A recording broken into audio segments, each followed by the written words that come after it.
Hai teman, masih ingat aku kan? Syafira, si atlet paramotor dari Kabupaten Semarang. Paramotor hampir serupa dengan olahraga para layang. Sama-sama menggunakan parasut. Tapi paramotor diberi tambahan motor propeller supaya bisa terbang tanpa harus melompat dari ketinggian. Dijamin ketagihan deh naik paramotor ini. Karena kita bisa menikmati keindahan alam dari ketinggian.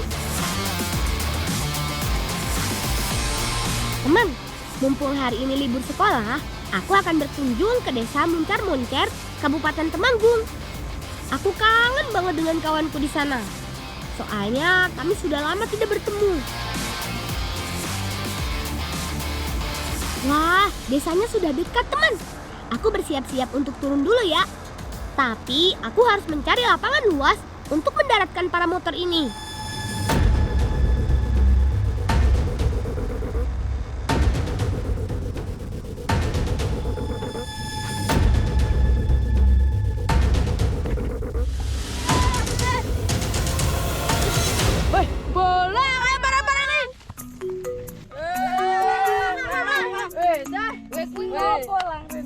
Aku kangen ki karo kowe. Apa ya kangen? Ya wes ayo iwangi aku nglimpet parasut.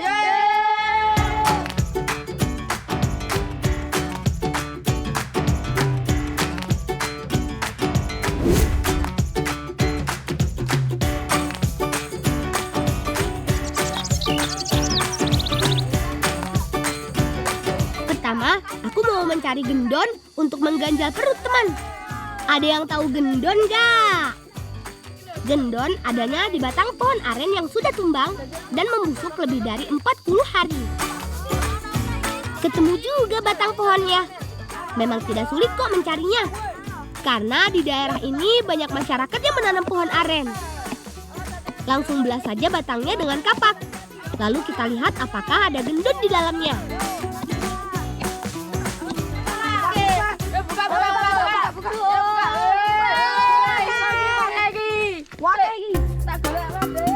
Tuh, ada gendonnya. Teman, gendon adalah larva dari kumbang. Larva berubah menjadi anak ulat dan tumbuh menjadi ulat dewasa. Besar sekali ya gendonnya.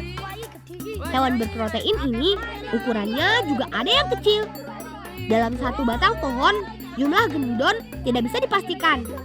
Bahkan bisa tidak ada sama sekali. Sudah cukup mengumpulkan gendonnya. Kami mau mengolahnya dulu ya. Yo tak iki. Ayo dibungkus lang. Ya wes ayo bali iki wes tak bungkus iki. Hati-hati lang.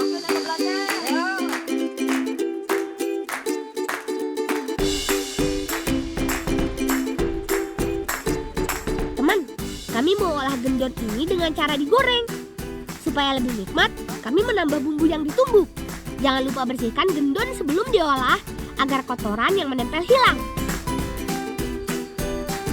Bumbunya sederhana teman. Kami juga menambahkan daun jipang. Daun ini akan membungkus gendon lalu digoreng bersamaan. Bawang, cabai, tomat yang sudah diiris lalu ditumbuk.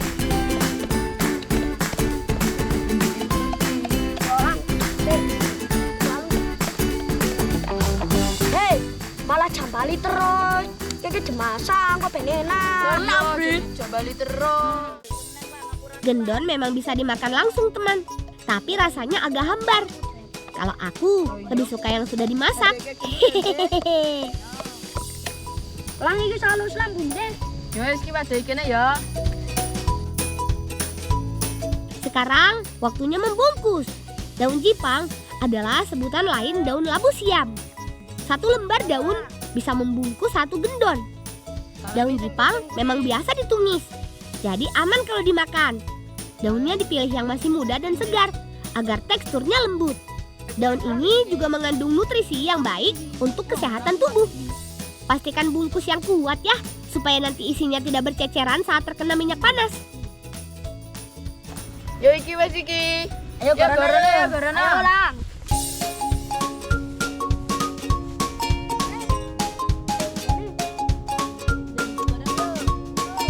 Yur. Aromanya sudah tercium teman. Gak sabar deh pengen nyobain. Menggorengnya sampai daun jipang berwarna hijau pekat.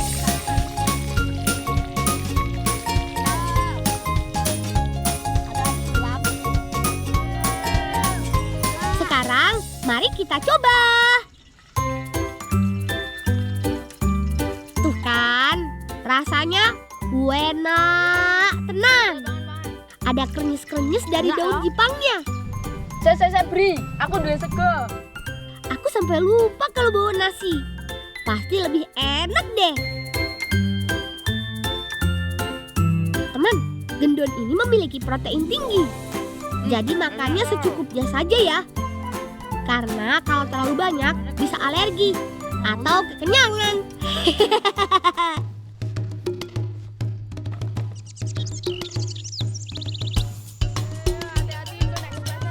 Teman, kakak bilang hari ini akan digelar tradisi wiwit jagung. Sekarang kami bersama kakak mencari paman untuk mengambil pondoh dari pohon kolang-kaling. Pakde. Aku harus jaluk pondohe, Pakde. Iya wis, San. Monggo. Rewangi ngotok. Ya, Pakde. Ternyata paman sudah menunggu kami. Ayo kita tebang pohonnya. Paman punya pohon aren yang banyak sekali. Paman sengaja menanamnya agar jika saat dibutuhkan tidak perlu beli lagi deh. Pondoh adalah umbut pohon aren yang masih muda. Untuk mendapatkan satu bongkah pondoh harus menunggu waktu bertahun-tahun karena pertumbuhannya lama dan hanya terjadi satu kali.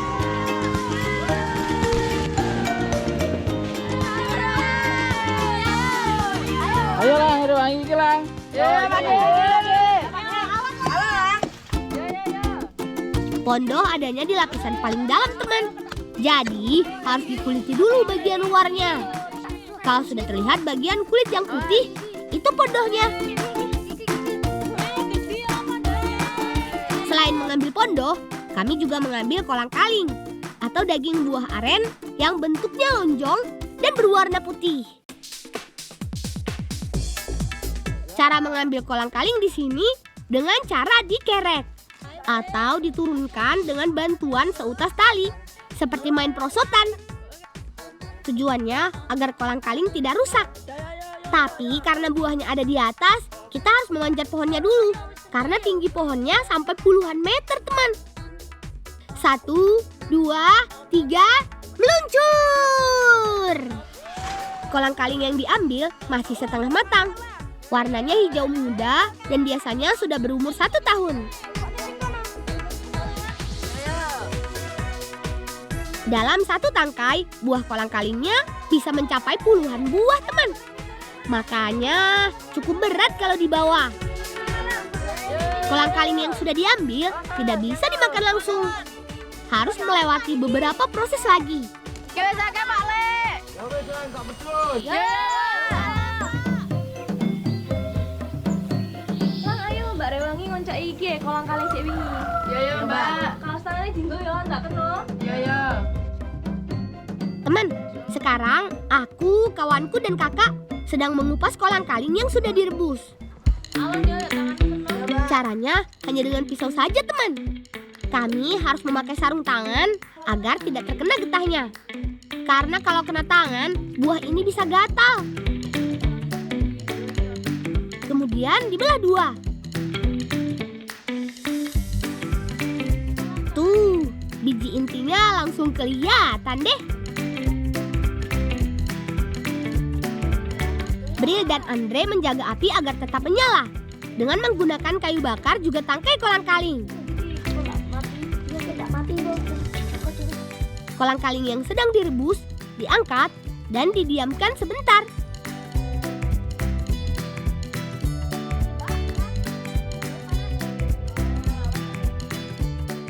Andre, kuwi sik mentah digodhog ya. Nggih, Mbak. Sekarang rebus kembali kolang-kaling hingga beberapa jam. Tujuannya untuk menghilangkan getah dan melunakkan dagingnya. Merebusnya di dalam drum besar agar sekali merebus bisa langsung banyak. Tapi kolang-kaling yang selesai dikupas sudah bisa dimakan. Selanjutnya bisa kembali diolah sesuai selera. Bisa jadi manisan, es, atau olahan masakan lainnya. Lagi megang apa mbak? Dimasak atau dibuat acara? Walah.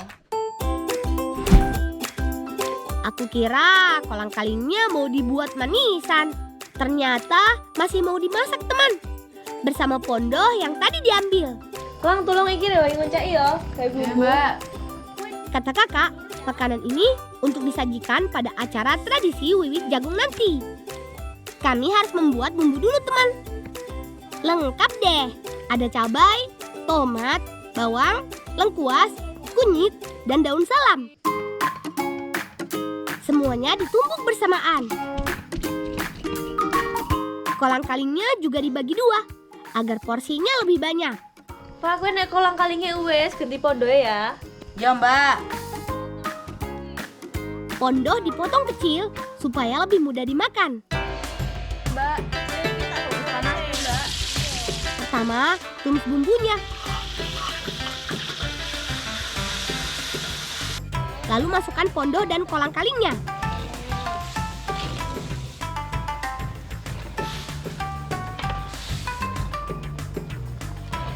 Ini leboknya otomatis ya. Mbak. Terakhir, masukkan irisan tomat, lalu aduk merata hingga bumbunya meresap. Tumis kolang-kaling adalah makanan inovasi di sini. Karena masyarakat di sini kreatif mengolah makanan maupun kudapan. Kalau sudah berwarna kuning kecoklatan, itu artinya masakan sudah matang. Harum sekali, teman. Tapi kami harus sabar dulu untuk bisa mencobanya.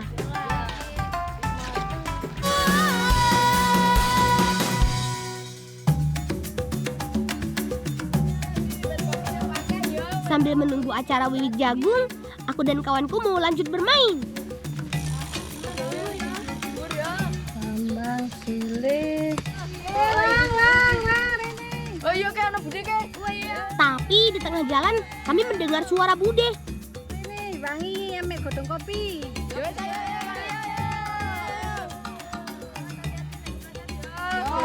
Rene, wangi ame godhong kopi. Lho kok godhonge bude? Biasanya kan kopine sing dijipuk. Iya lang, kok kena gue masak. Walah, ngono to bude. Ayo. Ya bude. Bude godhonge bude. Iya ame sing nom. Walah, sing kok ngono to bude. Yo. Tidak hanya biji kopi, ternyata daun kopinya bisa dimasak loh. Teman di rumah penasaran, kira-kira dibuat apa ya?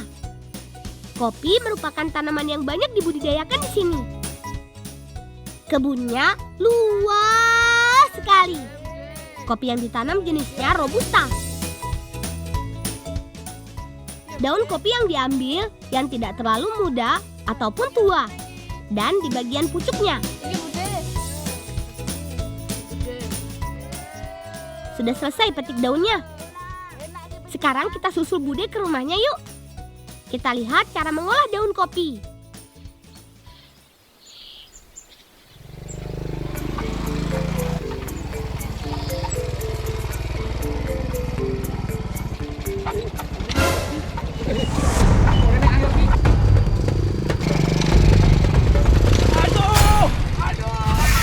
Waduh, sepertinya ada suara minta tolong.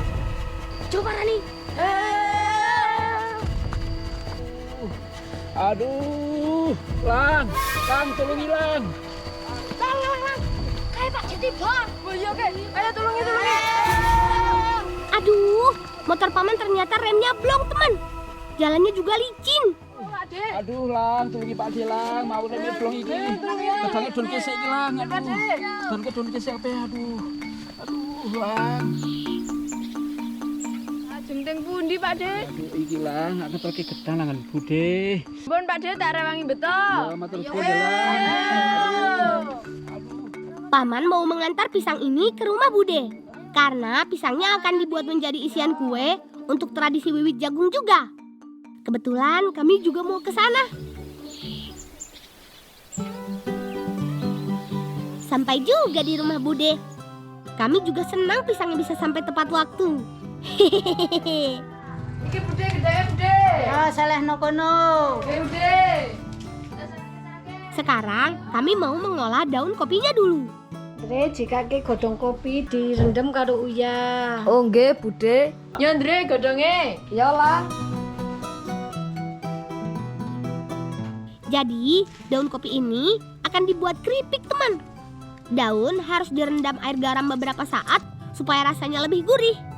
Sebelum direndam, daun kopinya dicuci dulu ya, supaya bersih. Tugasku mengiris daun jeruk sebagai campurannya nanti. Selain membuat keripik daun kopi, Bude juga sedang membuat adonan untuk kue Nagasari. Pisang yang tadi diantar, diambil dagingnya, lalu diiris kecil sebagai isian kue nanti. Sekarang kita buat adonan keripiknya. Bahannya tepung yang sudah dicampur bumbu, diberi air, lalu masukkan daun jeruknya. Aduk deh. Irisan daun jeruk bisa membuat aroma masakan menjadi lebih harum. Daun kopinya juga dibagi dua dulu, agar lebih mudah saat dimakan nanti. Soalnya daun kopi kan lebar-lebar. Daun kopi lalu dimasukkan dalam adonan. Kali ini kami membuat 3 varian warna: merah, kuning, dan putih. Setelah tercampur rata, tinggal goreng deh. Minyaknya harus panas ya teman. Apinya tidak boleh terlalu besar dan tidak boleh terlalu lama digorengnya supaya tidak gosong. Yang penting harus dibolak-balik supaya matang kedua sisinya.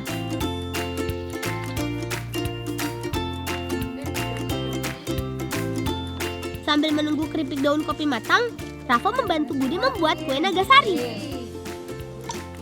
Kue ini salah satu jajanan pasar, tapi sering disajikan pada acara hajatan.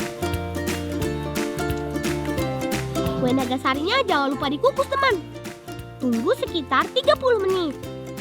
Kalau daun pisangnya sudah berubah warna, artinya sudah matang. Kue siap dimakan. Semua menu makanan untuk tradisi Wiwit Jagung sudah selesai. Teman, seperti inilah tradisi Wiwit Jagung. Beberapa warga berkumpul untuk mengikutinya. Biasanya yang hadir hanya pemilik dan keluarga yang punya kebun jagung saja. Kami berjalan beriringan menuju kebun jagung, dipimpin seorang pemuka adat sambil membawa tumpeng dan kudapan yang sudah dibuat. Setelah sampai di kebun jagung, kami berdoa bersama. Tradisi Wiwit Jagung sendiri merupakan salah satu upacara yang berkaitan dengan pertanian. Biasanya dilakukan untuk mengawali masa panen. Tujuan dari tradisi ini adalah sebagai wujud syukur pada Tuhan atas rezeki yang telah diberikan, serta memanjatkan doa agar hasil panen selalu melimpah. Monggo Bapak Ibu sedaya menika kangge wilujengan sampun paripurna, monggo kita sarengan dahar.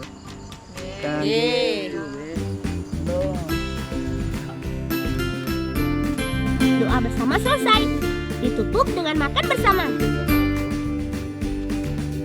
Semoga tradisi ini akan terus lestari ya teman. Setelah ini, aku dan kawanku mau lanjut bertualang lagi.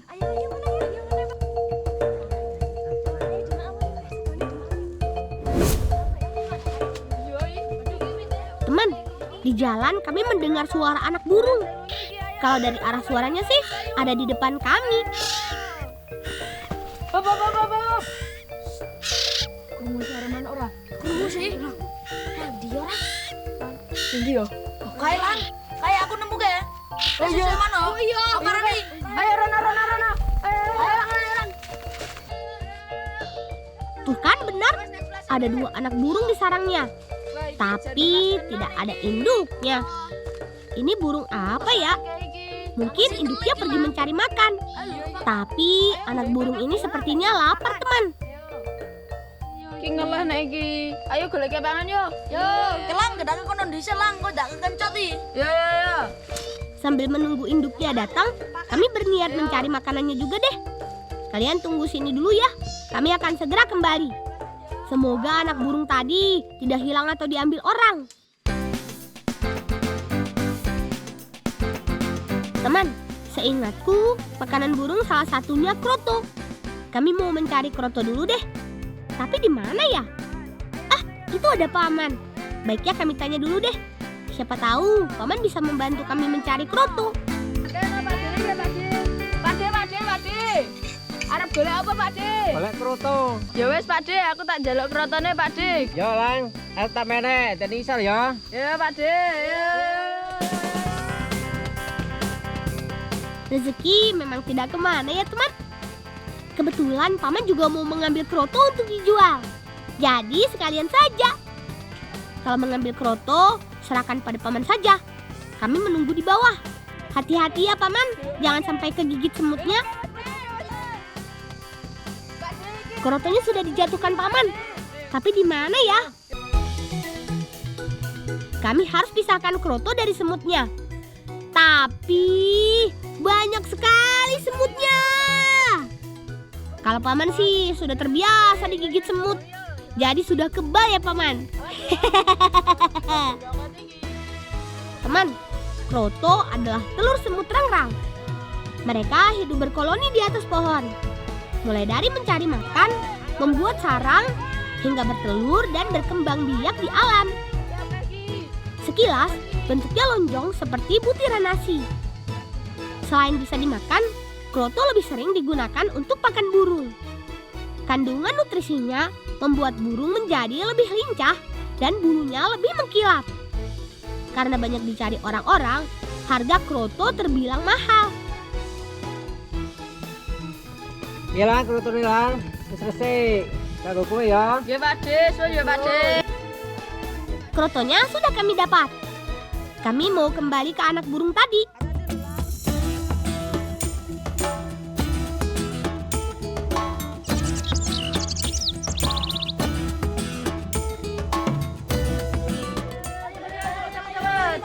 Cepet. Hati-hati, ya, cepat. Masih gigi. Syukurlah, anak burungnya masih ada.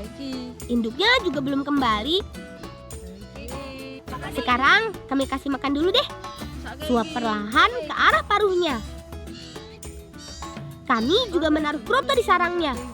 Supaya kalau lapar, anak burung ini bisa langsung makan. Ini mesti tiba mergo kena angin iki. Endi yo sarangnya yo? Endi yo sarangnya? Endi? Kae lang. Endi? Kae. Oh iya. Kae lang. Aku sik lang, aku tak menek dhisik. Ya. Angin di sini memang sangat kencang, teman. Karena sedang musim penghujan. Karena terlalu ringan, anak burungnya rentan jatuh terkena angin. Kami mau kembalikan dulu ke atas.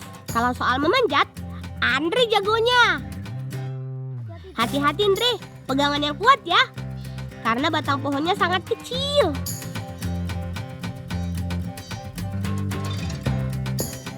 Yeay! Andre berhasil menaruh kembali anak burungnya. Semoga kalian tidak jatuh lagi ya. Dan semoga kalian juga dapat tumbuh sampai besar.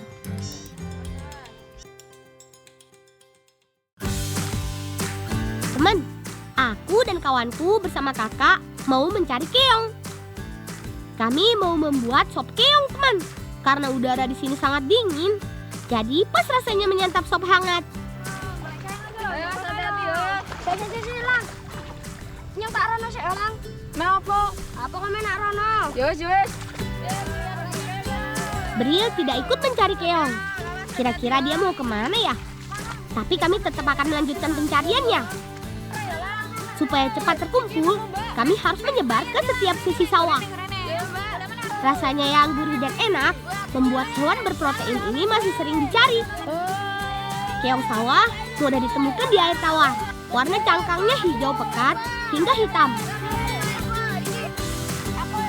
Keong sawahnya terkumpul banyak. Sepertinya sudah cukup untuk diolah.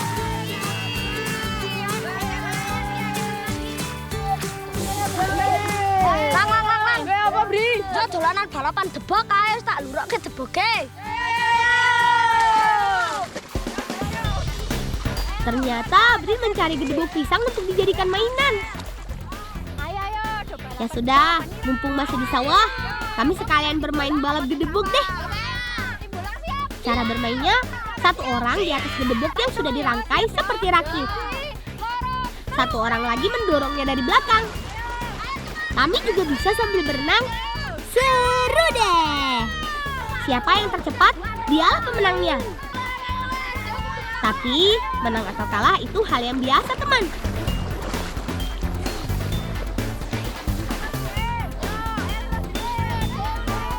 Sudah dulu yuk mainnya. Sudah dingin nih.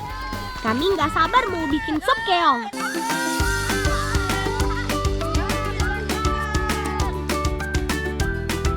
Teman, bicara soal sop, pasti ada sayuran di dalamnya. Kali ini, bahan yang kami siapkan ada daun bawang, kol, wortel, buncis, dan singkong sebagai makanan pendamping pengganti nasi. Untuk bumbunya, kami hanya memakai cabai dan bawang. Sederhana kan? Aku dan kakak menyiapkan sayurannya. Rafa menumbuk bumbu. Sementara Bril dan Andre menjaga agar api tetap menyala sambil merebus keongnya. Keong direbus sekitar 30 menit agar lumpur yang menempel hilang dan lebih mudah dicungkil. Pak, iki mateng keonge. Ya wes kuwi keongnya disuntek terus gorene ya. Oh, ya, Pak.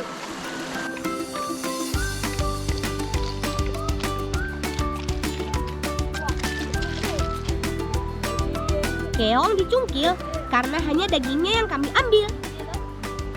Kotoran yang berwarna kehitaman ini pun kami sisihkan. Meskipun terlihat mudah mengolah keong, tapi pastikan harus benar-benar bersih ya. Setelah bumbu jadi dan daging keong terkumpul, baru deh dimasak dalam periuk tanah liat. Pertama, masukkan bumbu, lalu keong, dan terakhir sayurannya. Sebenarnya tidak terlalu lama membuat sop keong ini, karena keongnya kan sudah setengah matang. Kalau sudah mendidih, apinya sudah bisa diangkat. Panas ya. Nggak sabar sih kamu, Fa. Sop lebih enak dimakan saat hangat. Ya, pangan ya, pangan. Lali iki telone yuk dibagi. Oh iya.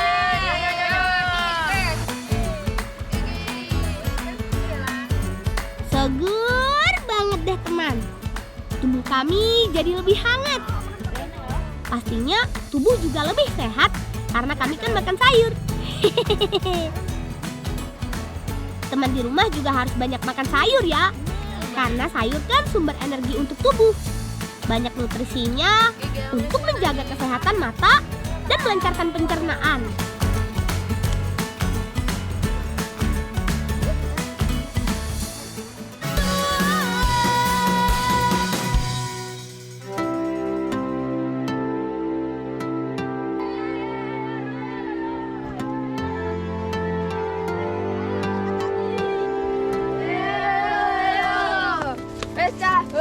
Sun ya Cah, wingi wis ngejak aku muter-muter desa mangan-mangan barang, saiki aku wis meh bali. Ya Lang, padha-padha Lang. Teman, tidak terasa hari semakin beranjak sore. Waktunya aku pulang. Sebenarnya aku masih ingin berlama-lama di sini. Tapi aku senang sekali bisa bertemu dengan kawanku, juga mengikuti aktivitas mereka. Sebelum terbang, aku harus pastikan keamanannya. Harness dan helm harus terpasang dengan baik. Dan pastikan para motor tidak ada kerusakan mesin atau kebocoran.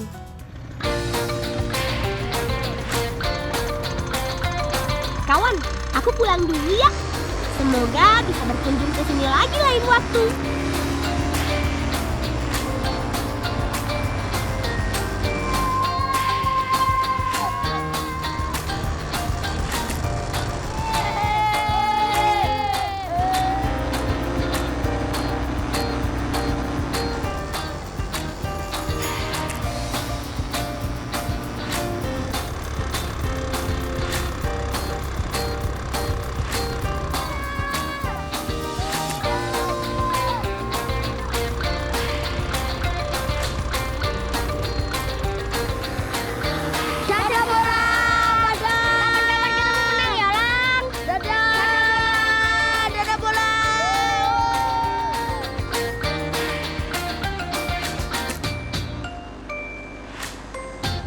teman-teman, terima kasih sudah mengikuti petualanganku ke desa Muncar-Muncer bersama kawanku. Sampai bertemu lagi. Salam cinta anak Indonesia. Salam bocah petualang.